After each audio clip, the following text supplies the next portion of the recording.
آج کی کہانی ایک شہزادے اور ایک چڑیل کی ہے کہ کس طرح اس شہزادے نے ایک خطرناک چڑیل سے شہزادی کی اور اس کی سلطنت کی جان بچائی۔ یہ ایک بہت پرانی بات ہے۔ ایک دن بادشاہ سلامت نے اپنی بیٹی ایلینورا کو بلایا اور اس کو کہا، پیاری بیٹی ایلینورا، میں نے سوچا ہے کہ اس دفعہ تم اپنی پھپھو ایزابیلا سے ملنے ان کے محل جا رہی ہو۔ پیاری بیٹی، تمہیں اس سے کوئی اعتراض تو نہیں؟ ایلینورا کو یہ سن کے بہت خوشی ہوئی۔ اس نے کہا، پیارے بابا جان، مجھے تو اس بات سے کوئی اعتراض نہیں ہے۔ آنٹ ہالی ویسے بھی میری فیوریٹ آنٹ ہیں اور ان کے محل میں جانے سے مجھے ویسے بھی بہت خوشی ملتی ہے۔ میں اپنا سامان پیک کر کے آپ کو فوراً بتاتی ہوں۔ پرنسس کے جانے کے بعد بادشاہ سلامت نے اپنے چھوٹے بھائی اینٹونیو کو بلایا اور کہا، میں نے ایک فیصلہ کیا ہے۔ میں اپنی بیٹی ایلینورا کو اپنی بہن ہالی کے محل میں بھیج رہا ہوں، کیونکہ میں نے اس کی شادی ہالی کے بیٹے پرنس جان کے ساتھ طے کر دی ہے۔ ایلینورا وہاں جا کر محل بھی دیکھ لے گی اور پرنس جان سے بھی مل لے گی۔ تمہارا کیا خیال ہے؟ تمہیں کوئی اعتراض تو نہیں؟ بھائی جان، مجھے کیا اعتراض ہو سکتا ہے؟ آپ نے جو بھی فیصلہ کیا ہے وہ بالکل ٹھیک ہے۔ ارے بیگم، تم نے دیکھا نہیں بھائی جان نے کیسے میرے خوابوں کو چکنا چور کر دیا؟ اگر وہ ایلینورا کی شادی پرنس جان سے کر دیں گے تو ہمارا سلطنت پہ راج کرنا ناممکن ہو جائے گا۔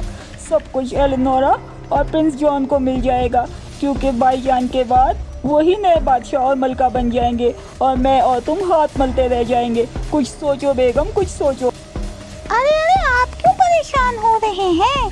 میرے دماغ میں ایک انتہائی شیطانی قسم کا منصوبہ چل رہا ہے۔ کیوں نہ ہم ایلینورا کو ختم کر دیں؟ میں کچھ ڈاکوؤں کو بھی جانتی ہوں، اگر آپ کہیں تو میں ان سے بھی بات کر لوں گی۔ ہاں بیگم، ہمیں کسی نہ کسی طرح تو یہ کام ضرور کرنا ہوگا۔ تم ان ڈاکوؤں سے بات کرو۔ مولی نے پرنسس ایلینورا پر اٹیک کروا دیا محل میں، وہ بھی ایک خاص ڈاکو اینتھنی کے ذریعے۔ بچاؤ بچاؤ، مجھے بچاؤ بابا جان، سپاہیوں کہاں ہیں سب لوگ، بچاؤ مجھے۔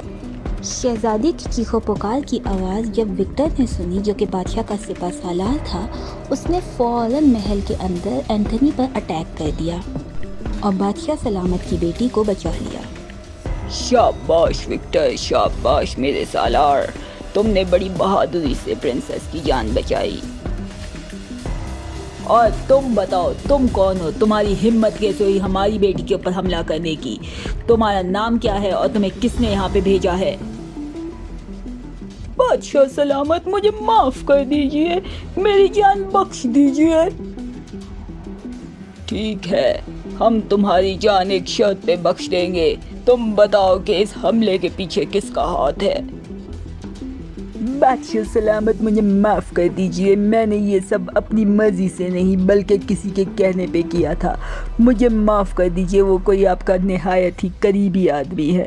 اس طرح اینتھنی نے بادشاہ کے سوتیلے بھائی اینٹونیو کا نام لے کر اس کی پول کھول دی اور اپنی جان بچا لی۔ تم میرے بھائی، میں سوچ بھی نہیں سکتا تھا کہ تم میرے ساتھ ایسا کرو گے۔ میں نے تمہیں کبھی اپنا بھائی نہیں بلکہ اپنا بیٹا مانا تھا۔ کیسے تم نے میری بیٹی کے اوپر اٹیک کیا؟ تم اور تمہاری بیوی اسی وقت میرے محل سے نکل جاؤ۔